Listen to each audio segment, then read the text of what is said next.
Boa noite, meus amigos. Sejam todos bem-vindos à nossa casa. Aos internautas que acompanham esta palestra via web, na TV Espiritismo Sul, boa noite. Essas palestras ficam gravadas no site espiritismosul.org.br. Para darmos início à nossa atividade, depois que a casa já 19 horas, nós temos na casa hoje quarta-feira, temos estudos na casa para todos que queiram participar. Também o atendimento fraterno, a biblioteca funcionando. Então, desde as 19 horas nós temos atividade na casa. E agora, dando continuidade, nós vamos para a parte da exposição doutrinária. Para tal, convido a todos para juntos fazermos a prece.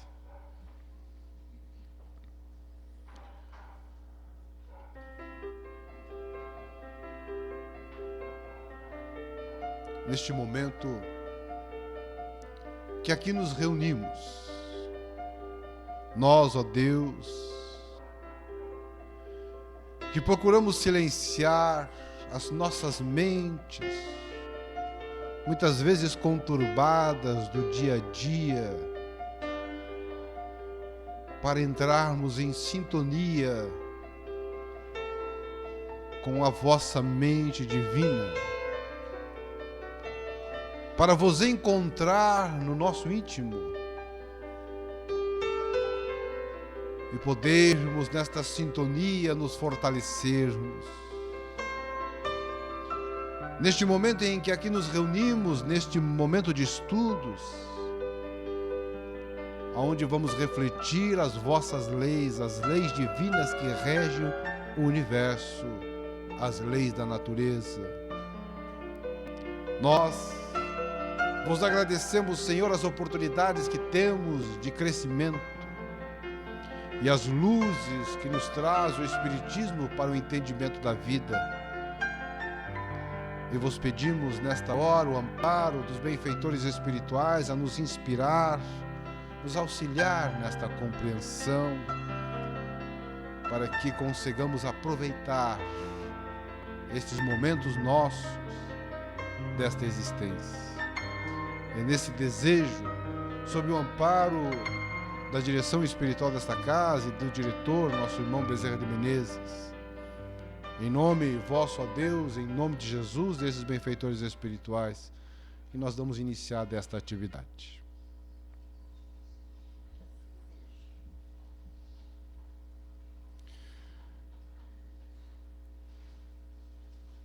O rapaz Raul Teixeira, que, morando em Niterói, Rio de Janeiro, e naquela época, poucos eram os momentos de lazer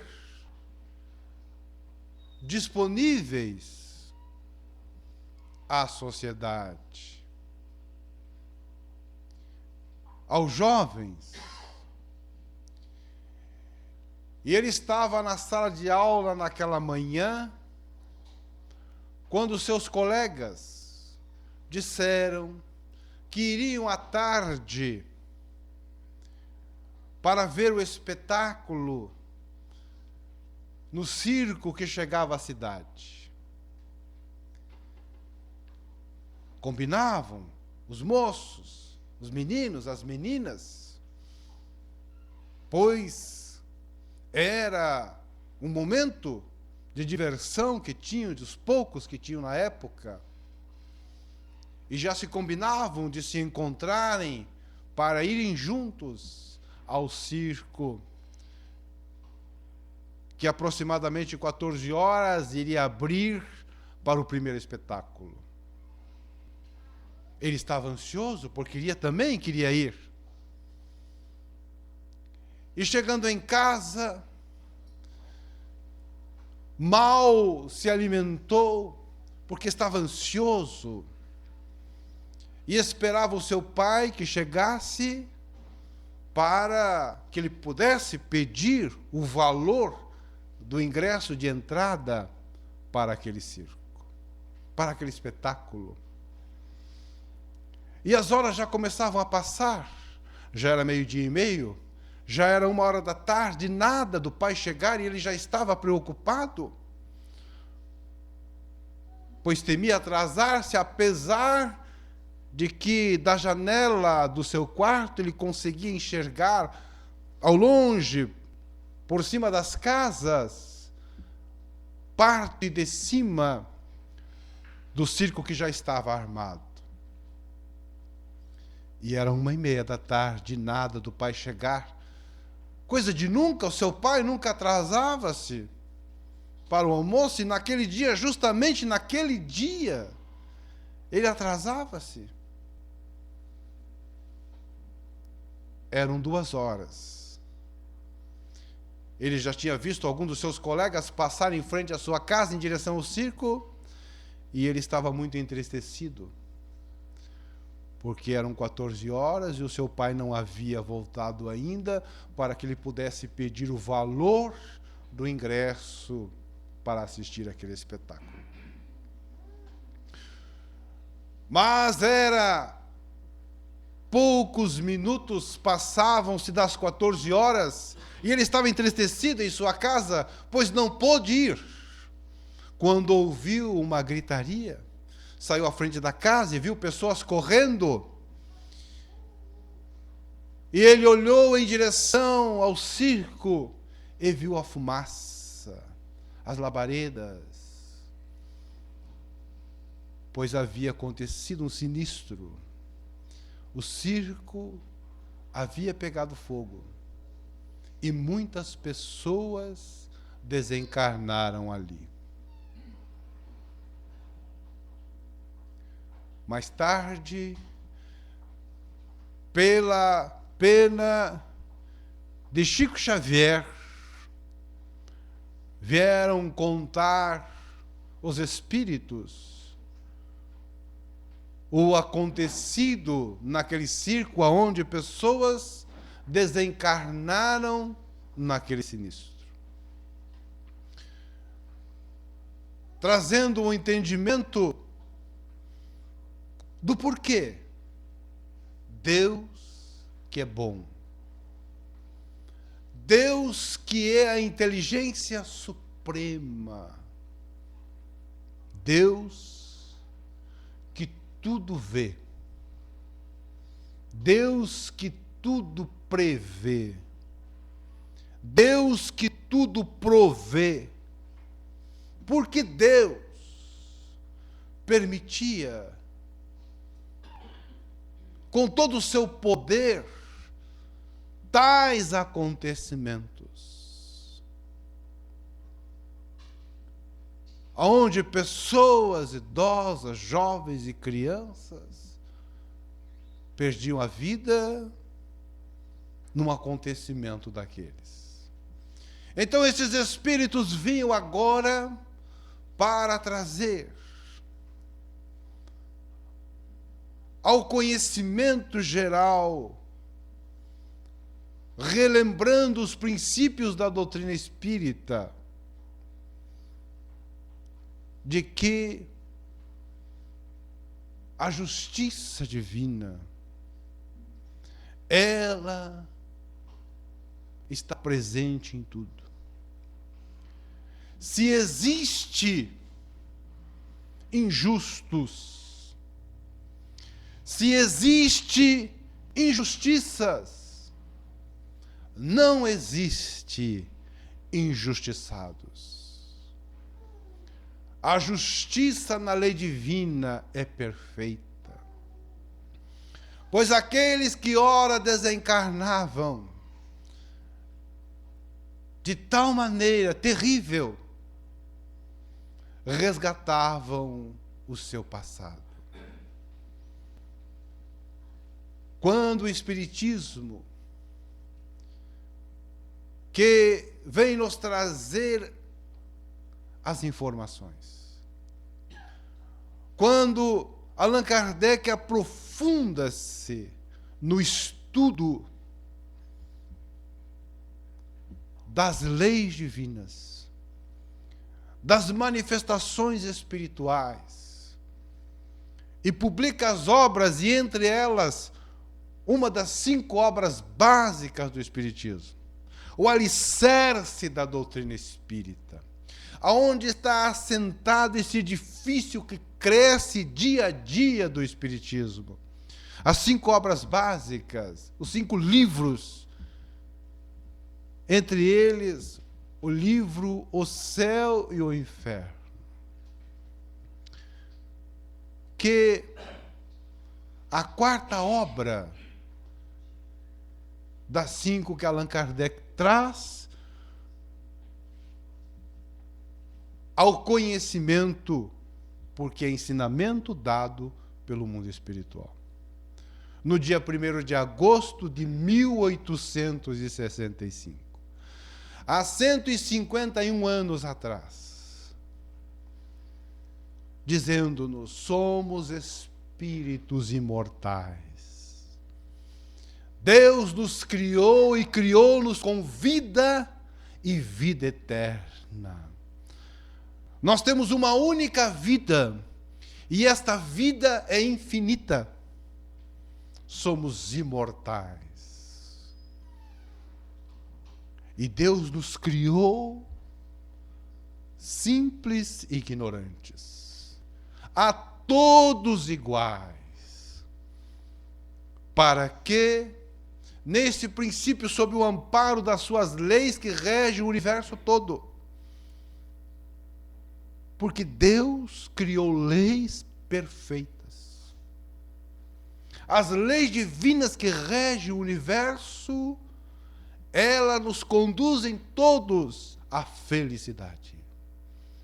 Nos conduzem todos ao bem, à paz, à saúde, ao equilíbrio.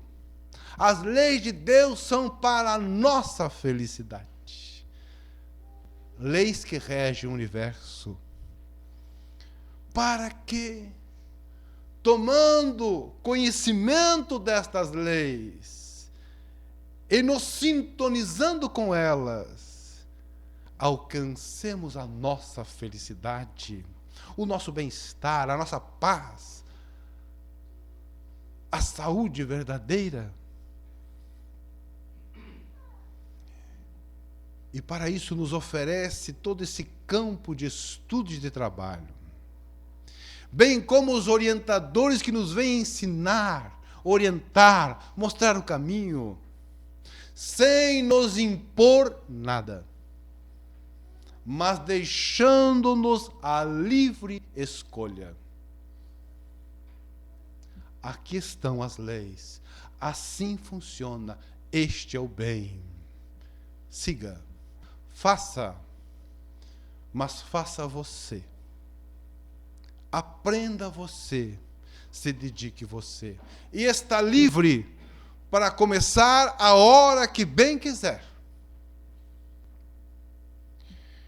Nos oferecendo esse campo e as escolas que são os mundos habitados.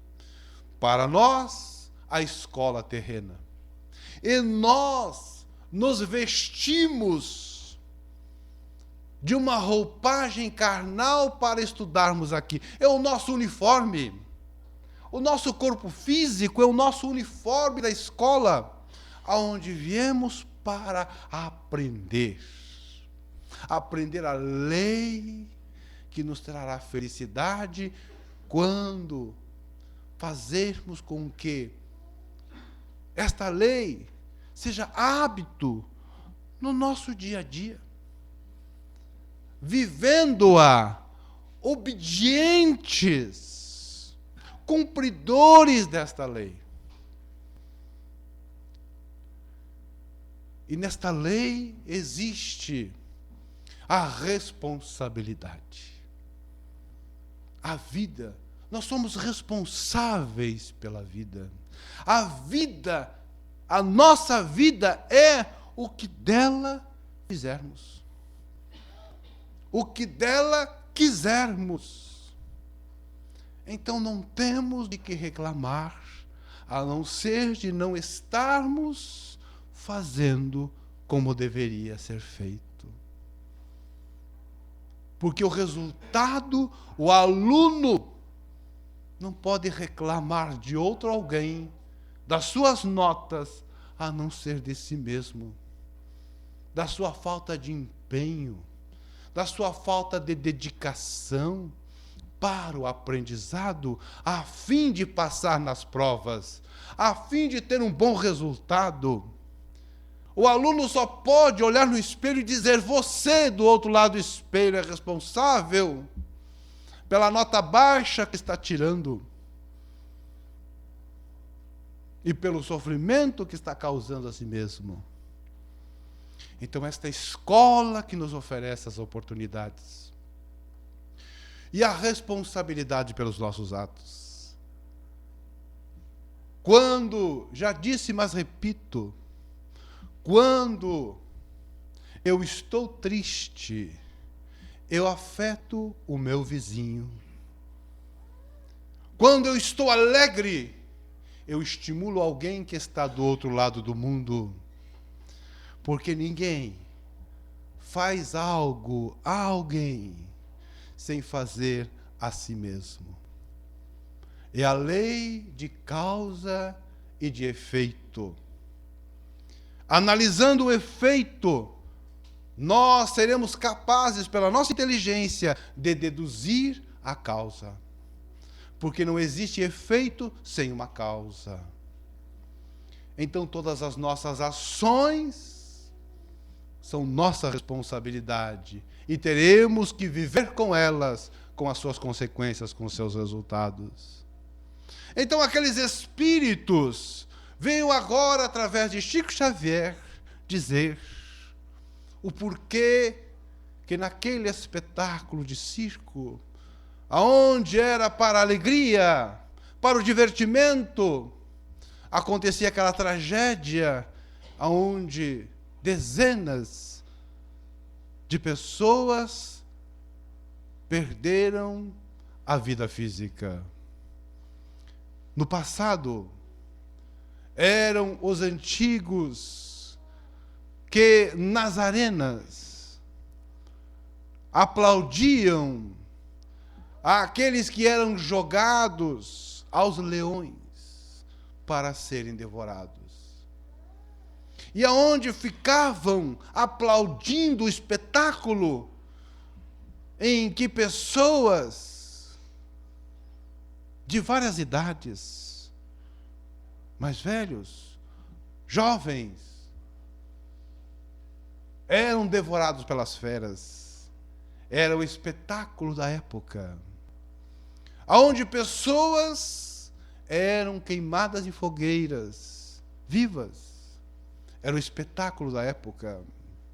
E aqueles que aplaudiam nas arenas desencarnaram, como todos nós vamos desencarnar, porque chega um momento em que precisaremos deixar o uniforme da escola para deixarmos a escola e entrarmos de volta na realidade da vida. Voltarmos à vida. Aquele que desencarna volta à vida, ressuscita, porque estamos mortos na visão dos espíritos. Porque nós, seres espirituais, estamos presos a uma engrenagem física pesada para podermos estar aqui neste mundo. E quando desencarnam e que retornam à vida, retornam às suas realidades. E cada um vai viver a sua realidade. Quem é verdadeiramente. No ambiente espiritual, no clima espiritual, na região espiritual, de acordo com o nosso nível mental. Aqueles pensamentos nossos que nós conhecemos, que às vezes a pessoa que está ao nosso lado não sabe, não imagina o que nós estamos pensando. Mas esse clima mental é o nosso clima espiritual. E estas pessoas das arenas do passado voltaram à realidade espiritual. e entrar no seu clima verdadeiro de angústias e de sofrimento, porque era um clima de violência. Aplaudiam pessoas que eram jogadas às feras, que eram queimadas vivas. E esse clima perturbador se manteve por anos e por séculos de perturbação. Até chegar um momento em que estes espíritos disseram: não aguento mais este sofrimento que não dá tréguas. Porque o pior sofrimento que existe é o sofrimento moral. A dor física não se compara ao sofrimento moral. Porque a dor física que sentimos, nós tomamos um medicamento que alivia. Nós nos envolvemos com outras situações, ela não está presente conosco 24 horas por dia. Mas a dor moral, esta não dá tréguas. É um sofrimento sem fim, a tal ponto que os espíritos, muitos deles dizem: eu vivo no inferno, porque isso não tem fim. E não enxergando o fim do seu sofrimento, para aqueles espíritos aquilo é o inferno, ou seja, um lugar de sofrimentos infinito, quase que eterno. E estes espíritos pediram a Deus perdão para os crimes cometidos. E quando há o arrependimento sincero, acende-se uma luz de oportunidade, para que possamos agora expiar os crimes cometidos. Expiar significa cumprir pena. Então, quando o criminoso se arrepende verdadeiramente, abre-se a oportunidade do verdadeiro perdão, porque é a oportunidade de cumprir pena pelo crime que cometeu, seja qual for. E então reencarna agora para cumprir a pena pelo crime do passado, aonde vai sofrer em uma determinada situação o que fez sofrer. Porque a carga que carregamos conosco quando cometemos os crimes na nossa vida, e não são poucos, quando cometemos esses atos do mal, seja qual for, cria-se uma carga vibratória que fica conosco. E esta carga, quando desencarnamos, ela nos acompanha.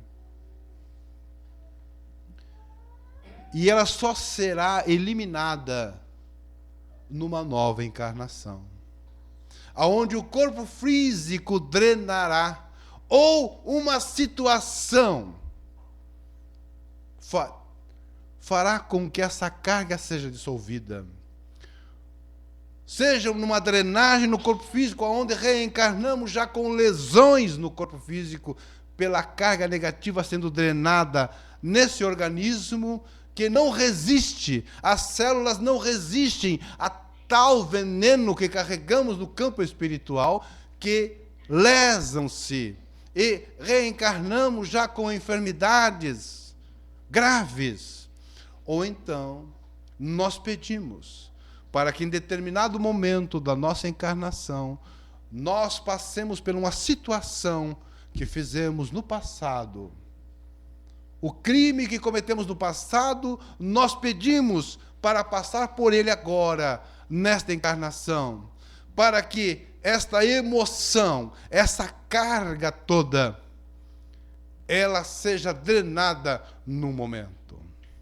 E resgatamos o nosso passado através da expiação. É o criminoso cumprindo a pena pelo crime do passado. E nós queimamos a carga que carregávamos. No entanto, as sequelas, as consequências do nosso crime ainda permanecem. Seja nos libertamos da carga que nos intoxicava, que nos afligia, que nos sufocava, que nos fazia mal, ainda ficou as consequências dos nossos crimes. Depois de expiar e libertarmos desta carga, vem agora a necessidade de reparar o crime cometido. Então, teremos a oportunidade de fazer o bem aonde fizemos o mal. E só assim nós conseguiremos anular o mal que praticamos. Então, às vezes, um momento em nossas vidas. Às vezes, por uma falta de vigilância, nós nos comprometemos por 100, 200, 300 anos, onde teremos que reencarnar depois de se arrepender. E por que depois de se arrepender? É muito simples. Porque se eu não me arrepender, eu vou reencarnar, passando por esta drenagem desta carga nociva no corpo físico, sofrendo e lamentando o dia em que eu nasci, lamentando a vida que eu tenho, dizendo que eu fui esquecido por Deus, que não existe. Porque se Deus existisse, eu não estaria sofrendo. Um familiar meu não estaria sofrendo. Deus não existe. Quando assim eu estou agindo, eu estou realimentando a carga nociva que eu vim para drenar. Eu vou estar drenando e, ao mesmo tempo, aumentando esta carga. E vou desencarnar com a carga de novo. Porque eu não estou arrependido do crime que fiz. Eu estou revoltado perante a divindade. Porque eu estou passando por isso, ou porque algum familiar está passando por isso. Porque quando nós resgatamos o nosso crime, aquelas pessoas que estão ligadas a nós estão resgatando também. Porque dificilmente alguém erra sozinho. Nós temos uma multidão que nos cerca, que alimenta em nós o crime. Porque tem pessoas que não fazem, mas querendo o crime, estimulam outras pessoas a fazer. E elas são tão responsáveis quanto aquele que cometeu o crime. E vão reencarnar juntos. E vão sofrer todos juntos as consequências do mal que causaram para libertarem-se da carga nociva. Mas se não se arrependeram, estarão revoltados, e o campo mental de revolta realimentará a carga nociva que permanecerá depois de desencarnarem, e terão que reencarnar de novo para drenar essa carga. Libertos dessa carga, trabalharemos agora para reparar através do bem, dedicando-se, doando-se, fazendo mais do que nos é pedido, fazendo o bem sem recompensa alguma. Teremos que viver a nossa vida como qualquer pessoa vive, tendo que trabalhar, tendo que pagar as contas, tendo as dificuldades familiares,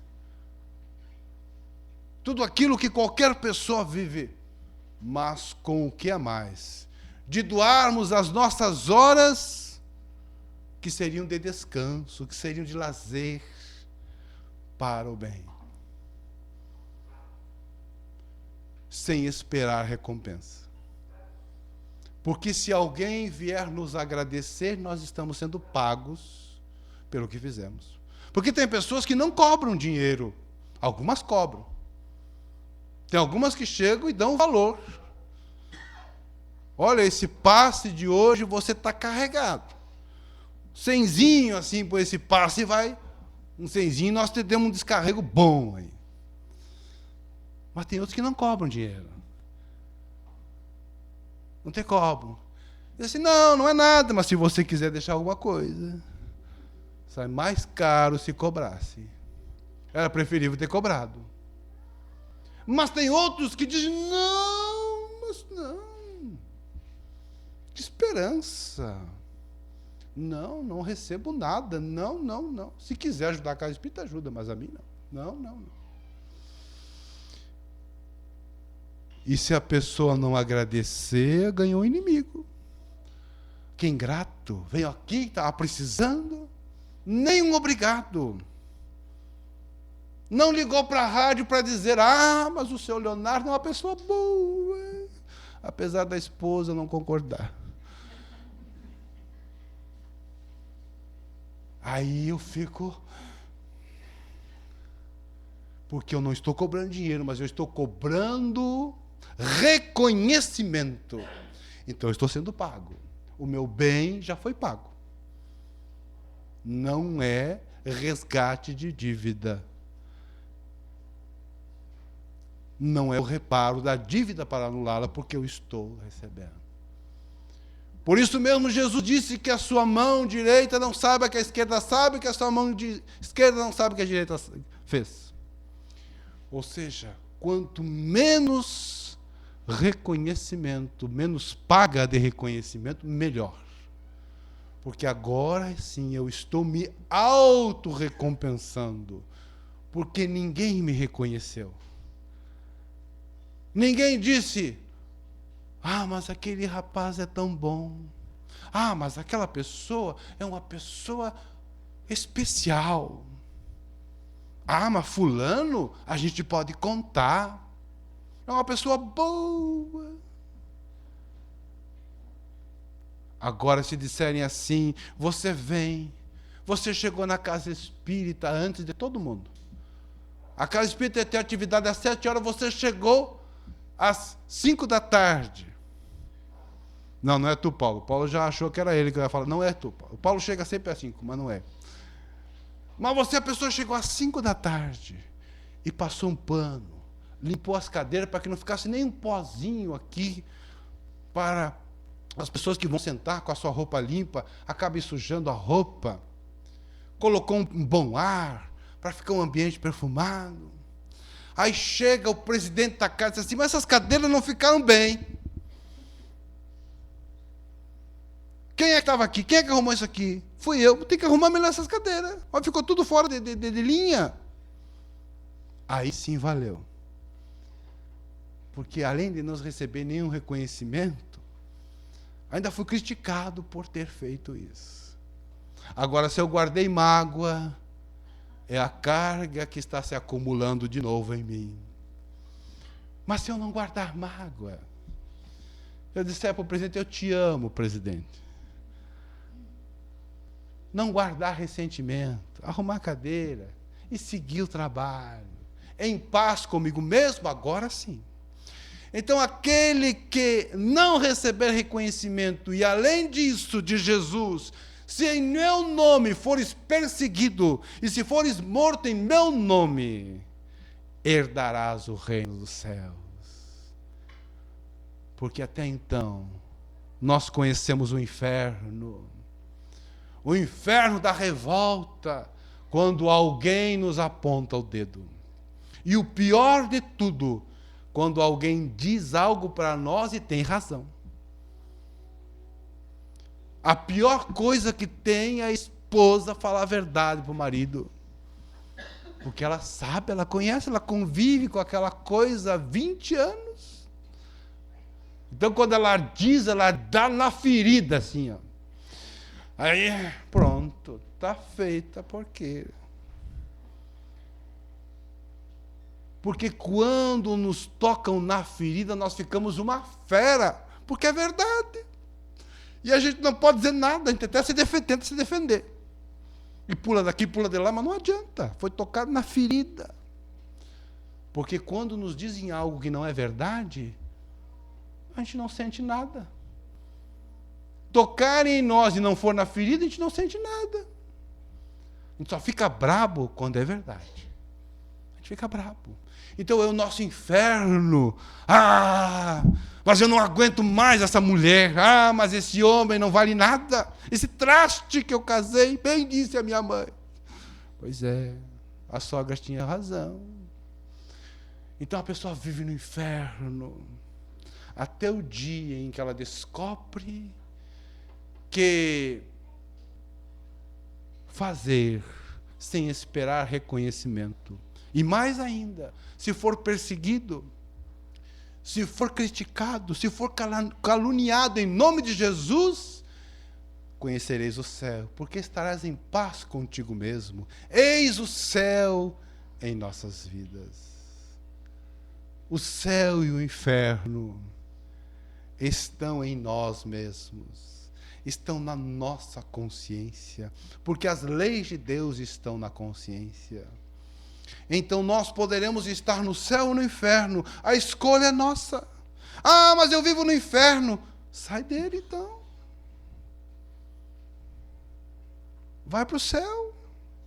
A escolha é sua. Mas e como é que eu faço? Perdoe. Perdoa a esposa. Perdoa o esposo. Perdoar? Sim. Quando te tocar na ferida, agradeça. Obrigado, meu bem, por dizer essa verdade. Ah, não, então eu fico no inferno. Aí também não, porque a escolha é nossa. Nós vivemos no inferno que ainda alimentamos em nós. Um dia aprenderemos este céu, que é o que Jesus nos convidou. E os Espíritos dizem, para isso, só falta uma coisa, e é bem pouca. Só falta uma coisa, que sem esforço algum podereis conseguir. E qual é, Allan Kardec vai perguntar, e os Espíritos vão dizer, vontade. É só querer, é que nós não queremos. Então, aquele que quer, Jesus já disse, alcança. Batei e se vos abrirá. Procurais e acheis. Então, o que nos faltam, diziam os Espíritos, para vivermos no céu, sermos felizes, vivermos em paz, é querermos. É querermos isso. E quando quisermos, para nós, nós também faremos do ambiente onde vivemos um céu. Assim, meus amigos, é a nossa reflexão de hoje. Esse livro aí tem um grupo na casa que estuda todos os sábados este livro, O Céu e o Inferno, já há mais de anos, já, eu acho que estão no segundo ou terceiro ano estudando esse livro. Tem outro grupo que estuda o Livro dos Espíritos, também na casa no sábado, aqueles que não podem durante a semana. Estudarmos a doutrina, as leis de Deus, para compreendendo-as, vivendo-as, sermos felizes. É a nossa reflexão de hoje. Vamos agora, então, dando continuidade a esse nosso pensamento com Deus, fazermos a nossa prece. Agradecendo ao Senhor a vida imortal que todos temos. Agradecendo ao Senhor, a Deus, ao Criador, a inteligência universal. A Deus que criou o bem para todos nós. Agradecendo as lições e os amigos maiores que nos chamam a atenção, que nos alertam, para que possamos viver com Deus o bem, livres do mal, em nós o mal que nos cerca. Este convite para que possamos amar mais, para que possamos perdoar, a fim de que a mágoa não nos destrua. Perdoar para que a enfermidade não aconteça, porque a raiz de todas as enfermidades está em nós mesmos. Perdoar instantaneamente toda a agressão e convivermos com os irmãos como se nada houvera acontecido, porque não ficou nada. Não existe marcas na agressão.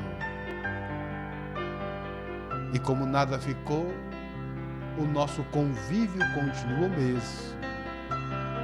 A nossa amizade em relação ao irmão, à irmã, continua a mesma. O nosso tratamento continua o mesmo. A nossa maneira de nos expressarmos em relação ao agressor continua o mesmo. Porque é responsabilidade nossa o que nós fazemos, não o que os outros fazem. Assim, o convite de Jesus é a serenidade, nos mantermos serenos enquanto a tempestade chega. Ó Senhor, se vem a tempestade, o barco vai virar, e Jesus dormia. E disse: ó homens de pouca fé, mantenham a serenidade diante da tempestade. Sede pacientes. A paciência nos permite vivermos no meio de aflições, tranquilos. Sede pacificadores. Quando alguém vier com pensamento de guerra, de ataque, de maledicência, seja o pacificador.